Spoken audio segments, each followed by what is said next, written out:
എന്നാൽ അവരെ ആരാധിച്ചില്ലെങ്കിൽ അതിനുള്ള ശിക്ഷയും ഒരു വശങ്കിൽ കിട്ടിയെന്നിരിക്കാം.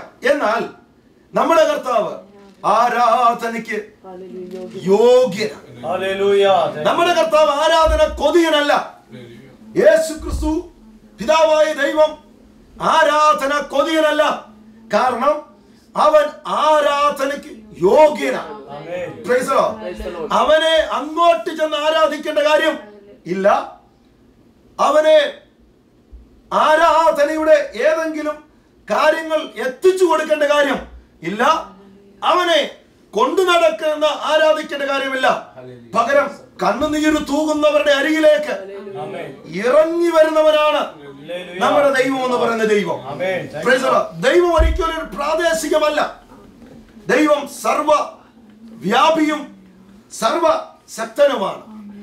ദൈവം എന്നുള്ള സംജ്ഞയുടെ പ്രത്യേകത എന്ന് പറയുന്നത് തന്നെ, ആരാധനയ്ക്ക് യോഗ്യത എന്ന് പറയുന്നതിന്റെ കാര്യം തന്നെ, അവൻ ഇവിടെ നിന്ന് അമേരിക്കൻ ഐക്യനാടുകളിൽ നിന്ന് പ്രാർത്ഥിക്കുന്നവന്റെയും ആർട്ടിക് ധ്രുവങ്ങളിലോ അന്റാർട്ടിക് ധ്രുവങ്ങളിൽ നിന്ന് പ്രാർത്ഥിക്കുന്നവന്റെയോ പ്രാർത്ഥനയെ ഒരുപോലെ കേൾക്കുവാൻ കഴിയുന്നവനത്രേ ദൈവം അല്ലെങ്കിൽ ആരാധനയ്ക്ക് യോഗ്യൻ എന്ന് പറയുന്നത്.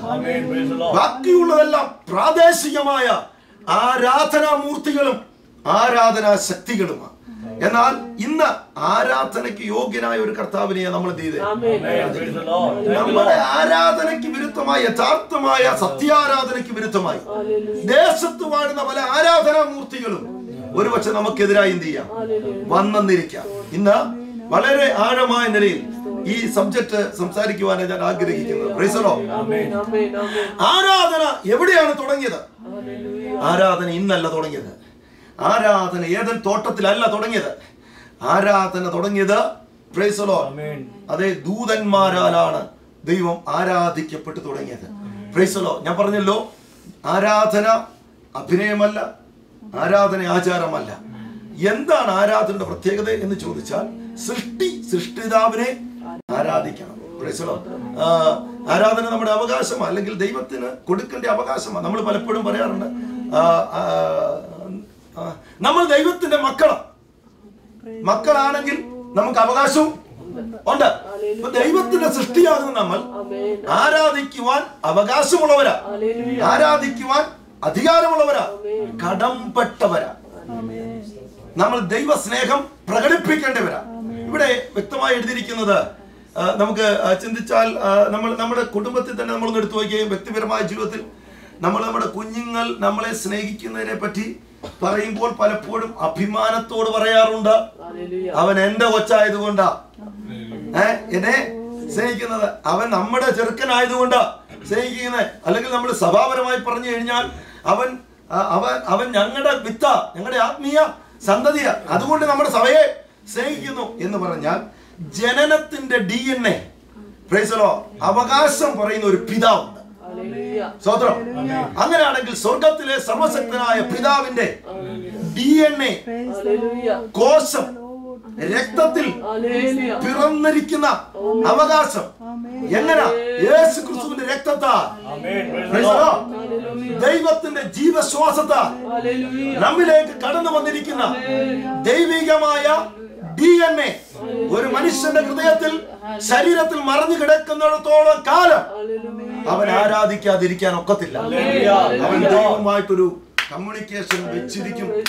അവന്റെ ഹൃദയത്തിനകത്തളങ്ങളിൽ ദൈവ സാമീപ്യം, സാന്നിധ്യം എപ്പോഴും ദൈവ ചൈതന്യം വെളിപ്പെട്ടുകൊണ്ടേയിരിക്കും. ഇന്ന് രാത്രിയിൽ, ഇന്ന് പകൽക്കാലം ഈ ദൈവിക സാന്നിധ്യം അനുഭവിച്ചറിയുന്നവർക്കായി ഞാൻ ദൈവത്തെ സ്തുതിക്കുകയാണ്. ദൈവത്തിന്റെ സൃഷ്ടിയാകുന്ന ദൂതനെ ദൈവം ആരാധിക്കുവാൻ ആക്കി.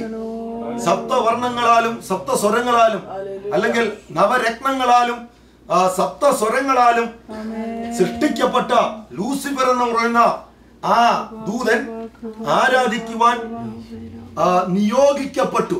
കെറൂബുകളും സാറാഫുകളും അവന്റെ കീഴിൽ നിന്നുകൊണ്ട് ആരാധിച്ചു കൊണ്ടിരുന്നപ്പോൾ ആരാധിച്ച് അവന്റെ മുഖം ശക്തമായ തേജസ്സിനാൽ നിറയപ്പെട്ടു. ആരാധനയാൽ ദൈവ തേജസ് വെളിപ്പെടുവാനിടയാണ്. സ്വതന്ത്രം. ദൈവത്തെ ആരാധിക്കുന്നവരുടെ മുഖം പ്രസാദിപ്പിക്കപ്പെടും. യഥാർത്ഥ ആരാധന ആരാധിക്കുന്നവരുടെ മുഖം ഒരിക്കലും വാടിപ്പോകയില്ല. യഥാർത്ഥമായി വ്യവസ്ഥയിൽ ആരാധിക്കുന്നവരുടെ മുഖം തേജസ്സിനാൽ നിറയപ്പെടും.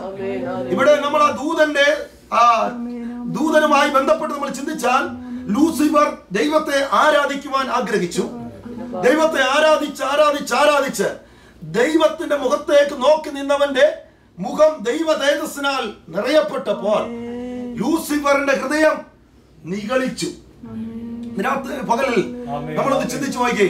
കഴിഞ്ഞ കാലങ്ങളിൽ ദൈവത്തെ ആരാധിച്ചതിലൂടെ, ദൈവത്തെ മഹത്വപ്പെടുത്തിയതിലൂടെ, ദൈവിക അഭിഷേകത്തിന്റെ ശക്തി നമ്മുടെ മേൽ പ്രകാശിച്ചതിലൂടെ നമ്മിൽ കിട്ടിയ അധികാരങ്ങളും പദവികളും ആത്മീയ ശുശ്രൂഷകളും അനുഗ്രഹങ്ങളും അല്ലാതെ നമുക്കൊന്നും പുകഴുവാൻ ഇല്ല. എന്നാൽ ഈ ദൂതൻ ദൈവത്തിൽ നിന്ന് കിട്ടിയ അഭിഷേകത്തെയും ആരാധനയെ അല്ലെങ്കിൽ തേജസ്സിനെയും തന്റെ സ്വന്തമെന്ന് കണ്ടു. തന്റെ സ്വന്തമെന്ന് കണ്ടു. നമ്മൾ വളരെ പ്രാർത്ഥിച്ചുകൊണ്ടിരിക്കണം. തന്റെ സ്വന്തമെന്ന് കണ്ടു. ദൈവത്തിന്റെ തേജസ് സ്വന്തമല്ല. ദൈവത്തെ ആരാധിച്ചതിന്റെ പേര് കിട്ടിയ നന്മ സ്വന്തമല്ല. ദൈവത്തെ ആരാധിച്ചതിന്റെ പേര് കിട്ടിയ ഏതെങ്കിലും അനുഗ്രഹങ്ങൾ സ്വന്തമല്ല. ഏതെങ്കിലും കൃപാവരങ്ങൾ സ്വന്തമല്ല. ആത്മീയ അധികാരങ്ങൾ സ്വന്തമല്ല. അഭിഷേകം സ്വന്തമല്ല. ദൈവം കൊടുക്കുന്ന ദാനമാണത്. ദൈവത്തിൽ നിന്ന് പകർന്നു കിട്ടുന്ന ക്രിസ്തുവിന്റെ തേജസ്സിൽ നിന്നും ആ പ്രകാശനം നമ്മിലേക്ക് ശോഭിക്കുമ്പോൾ നാം പ്രകാശിതരാകുന്നതാണ്. അത് നമ്മുടെ സ്വന്തമെന്ന് കാണുന്നത് കൊണ്ടാണ് ഇന്നിന്റെ കാലഘട്ടത്തിൽ ആരാധനയിൽ അലക്ഷ്യതയും വെട്ടും നടക്കുന്നത്. സ്വതന്ത്രം. ഒരു സൂര്യൻ ഉദിച്ചു നിൽക്കുന്നത് കൊണ്ടത്രേ ഒരു ചന്ദ്രനുള്ളത്. ഒരു സൂര്യൻ പ്രകാശിച്ചിരിക്കുമ്പോൾ ചന്ദ്രനിൽ നിന്ന് നോക്കിയാൽ ഭൂമി പ്രകാശിക്കുന്നതായിട്ട് കാണാം. ഭൂമിയിൽ നിന്ന് നോക്കിയാൽ ചന്ദ്രൻ പ്രകാശിക്കുന്ന കാരണം ഇതിന്റെ പിന്നിൽ നിൽക്കുന്ന ഒരു വലിയ തേജസ്സുണ്ട്.